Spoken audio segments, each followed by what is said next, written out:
Dear students, today we will be discussing about the third module in our life skills syllabus. Okay, so let's move on to the topics. So basically, in this module, we will be discussing about creativity, then critical thinking, problem solving, etc. Okay. So these, I think, are the most important skills that are required in the 21st century. As creativity is very important because it helps you in making your life more joyful and lightful, because creativity always gives you a sense of passion and joy. So creativity is a very important thing, important skill. Then along with it comes the critical thinking, as well as the problem solving skills, which are very important skills as far our professional and personal life is concerned. Now coming to creativity, creativity is the skill which it makes you or enables you to produce something new and valuable. Okay, so the skill of being able to produce something new and valuable is related to as creativity. So it can be a product. So this the thing that you produce can be a product, or it can be an idea, a concept, a process, or a solution. Okay, so basically creativity is the skill of being able to produce something that is new and valuable. So it can be either a product, an idea, a concept, a process, or a solution. Okay.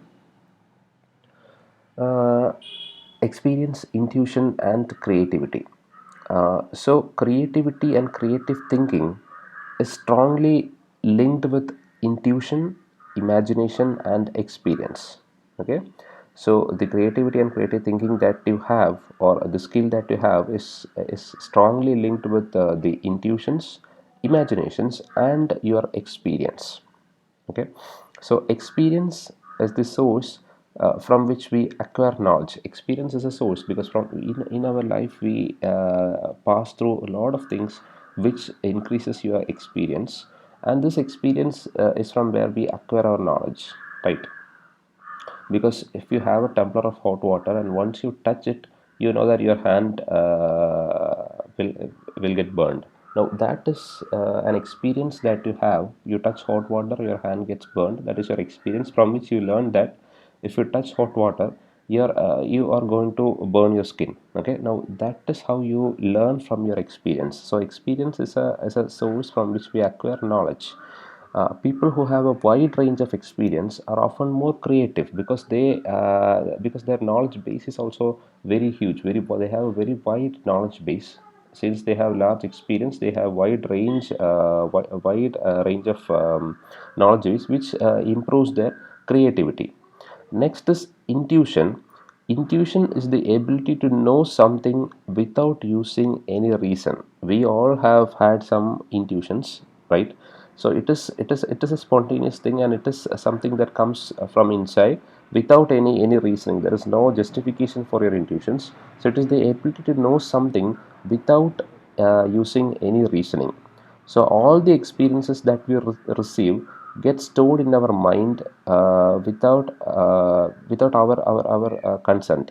Okay, without we being conscious about it, the informations or the experiences that we receive get stored in our mind, and sometimes they pop out just like that. Okay, and it does not have there is no reasoning for or no justification for your intuitions. Okay, so intuition is the ability to know something without using any reasoning. All the experiences that we receive get stored in our mind without our being conscious about it, without we being conscious about it. Okay. So the next thing is which contribute towards creativity is imagination. Imagination is the ability to see the impossible or unreal. Okay, it is the ability to see the impossible or unreal. Focus when imagining is on the focus when we imagine is on things which are not possible. So in creativity, focus on ideas which might be possible, but we can't be sure until the ideas are further explored. Okay, so here the thing is, Imagination is something like we think of certain things which may be impossible or which may be unreal. Okay, but in the case of creativity, if we imagine, or if we focus our imagination or focus our ideas on certain things that are possible, but we are unsure what the result is. Okay, we might not be sure about the result, but we focus on certain things which are possible, and we imagine about how it is working. Okay, we imagine about the mechanisms that can be used, and finally at times we can use that imagination to create something new which might give us a positive result. Okay, so always we need to focus the imagination on certain things which might work out, on ideas which might work out, but we don't know, or we are not sure about the end result. Okay, so that kind of imagination can improve, that contribute towards your creativity. Okay, so creativity and creative thinking are strongly linked to our experiences, intuitions, and imagination. Okay, so next is sources of creativity. So creativity, as you can see here, creativity is the center circle. It is sourced by knowledge, creative thinking skills, and motivation. Okay, so the creativity is sourced by knowledge that we acquire, then creative thinking skills that we have, and the motivation. The first attribute is knowledge. Now, knowledge, to approach a problem creatively, we must have enough knowledge about the domain to engage with it, right? So we have a, maybe we have a problem, or maybe we need to develop certain mechanisms or something like that. In that case, we need to have an in-depth knowledge about the field, about that domain. Then only we can move creatively, right? Because there's, for certain problems there might be a set approach to go through, but being creative may save your time. Like you can go for a alternate approach which might be time saving or which might be economical, but in order to go in that path, you should be thorough about the problem and the allied areas. You should have a thorough knowledge about it so that you can approach it in a different manner. Okay, so for creativity, the knowledge to approach a problem creatively, we must have enough knowledge about the domain to engage with it. Next is creative thinking skills. Next attribute is creative thinking skills. So these are the thought processes. Okay, creative thinking skills are thought processes where you should be unafraid to try out new ideas, accept about giving and receiving constructive criticism, then patient to persist through failure. The thing is, when you go for creative thinking, you will be having alternate ideas. So you should not be afraid to try out the ideas, the new ideas that you have. And while discussing about new ideas, you might receive criticism. And now accepting the criticism is constructive criticism is very important, because don't think that always you are right. Now that is the essence, because when you present a new idea, obviously the people that surround you will also think about the same, and they'll give you the right feedbacks. So some feedbacks might be harsh, or might be a blow on your idea. Now you should be able to accept that constructive or positive criticisms that come. Then obviously when you implement something, it is a new thing, there is a good chance of it being a failure. So once it is a failure, you should be patient enough to persist through the failure. So that is about critical thinking skills. Now the next thing is motivation. Motivation can be of two types. It can be intrinsic motivation, or it can be extrinsic.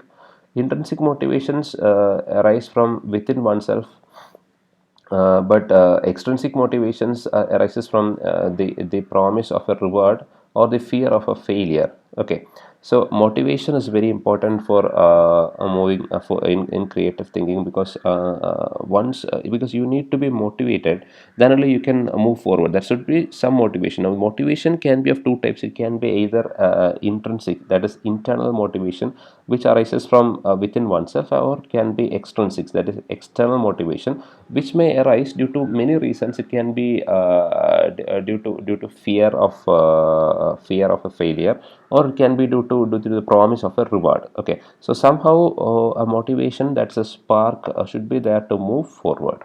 Okay. Now, coming to certain myths of creativity, there are certain myths related to creativity. Um,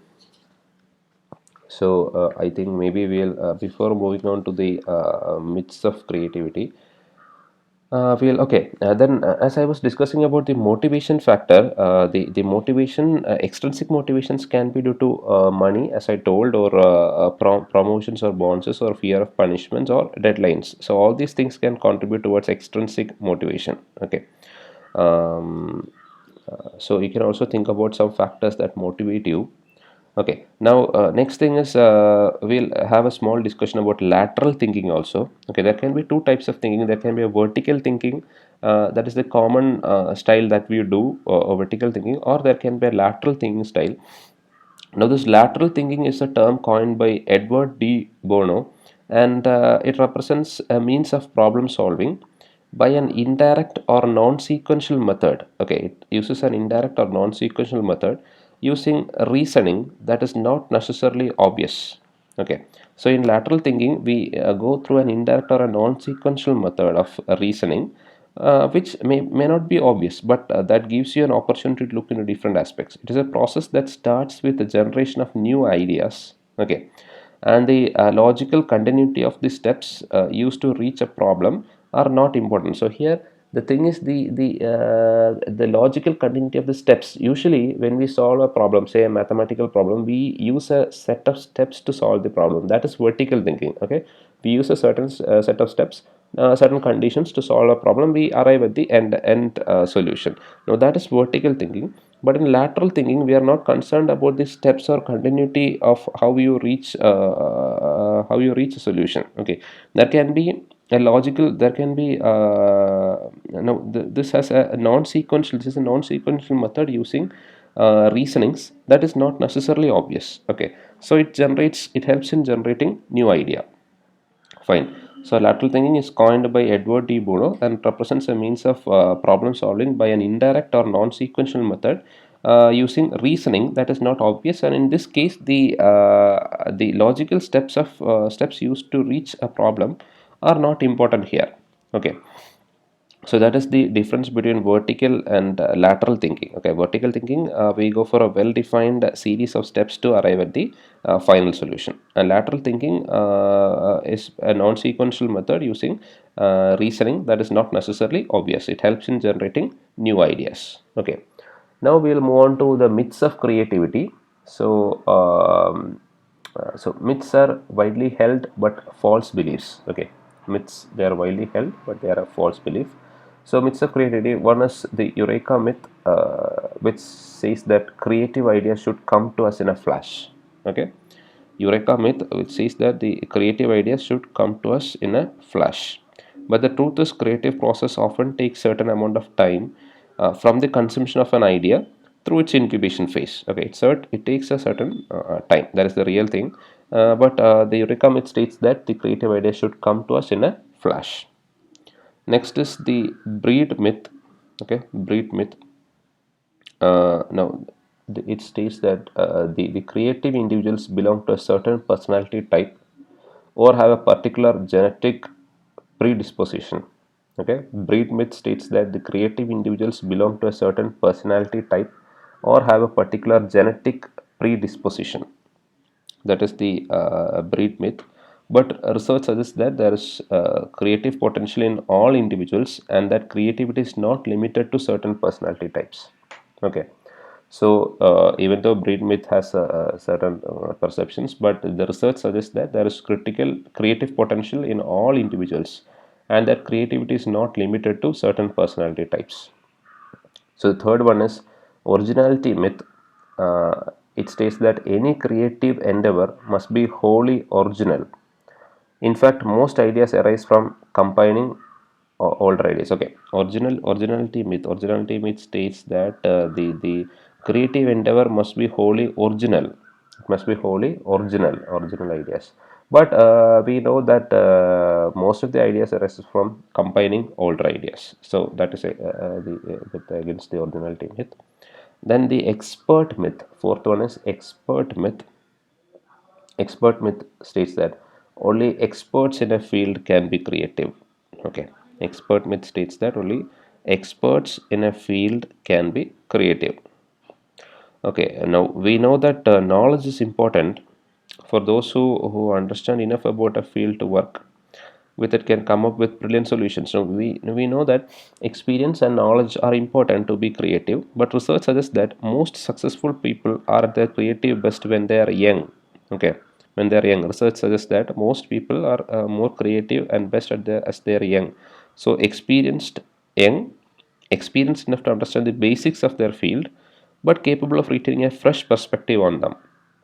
Okay, that is against expert myth, because expert myth states that only experts in the field can be creative.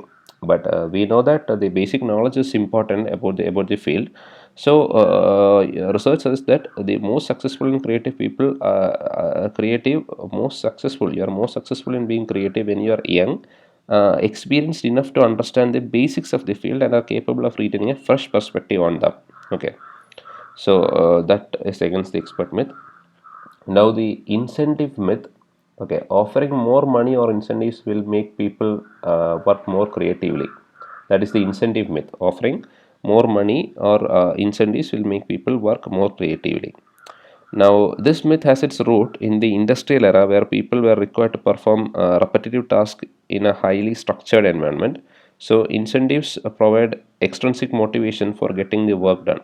But it is intrinsic motivation or motivation that arises from oneself that fosters the creativity to a higher degree.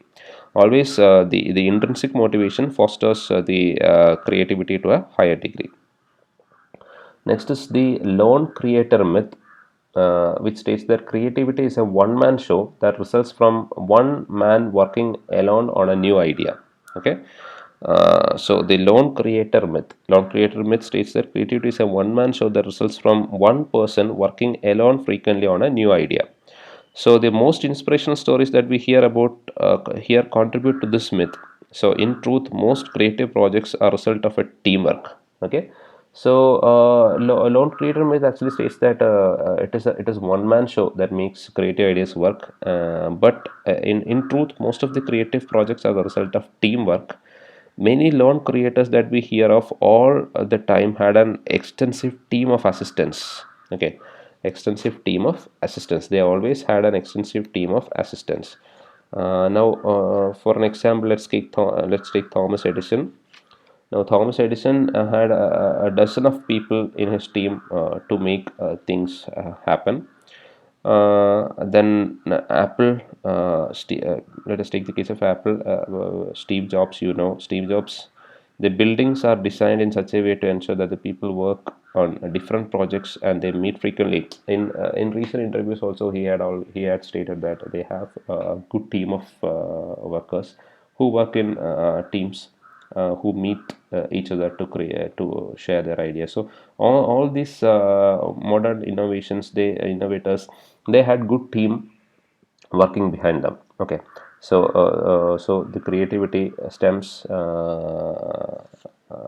with a good team. Okay, so these are the certain myths of creativity. Okay, there are more myths are there, but these are some of the important myths that you hear about creativity.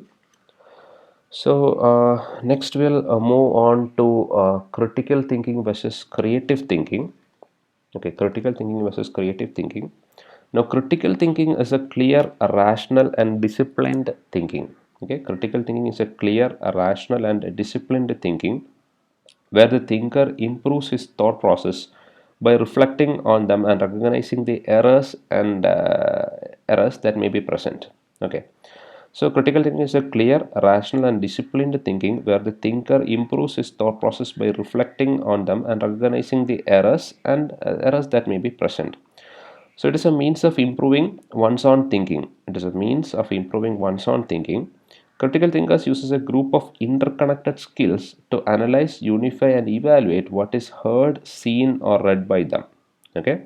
Critical thinker uses a group of interconnected skills to analyze, unify, and evaluate what is heard or read by them. So that is critical thinking.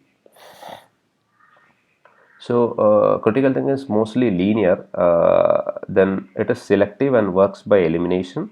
Critical thinking converges towards a single answer. It looks for correct answer. It remains objective and logical. Okay, that are the characteristics of critical thinking. Whereas if you go for creative thinking are often non-linear. Okay, creative thinking is often non-linear. It is generative. That means it generates new possibilities. Then it moves away from single answer. Okay, it moves away from single answer. It looks for possibilities.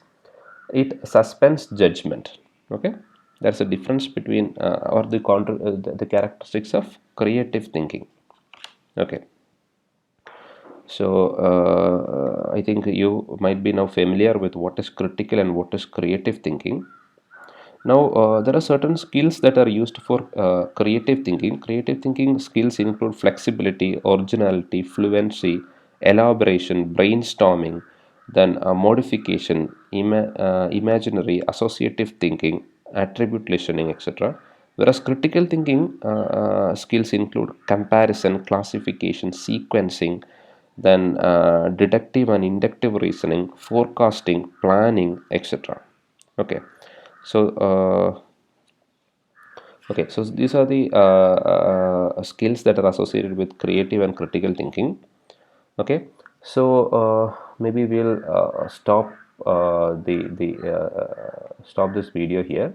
Okay, and in the next class we'll continue with the divergent and critical thinking aspects. Okay, so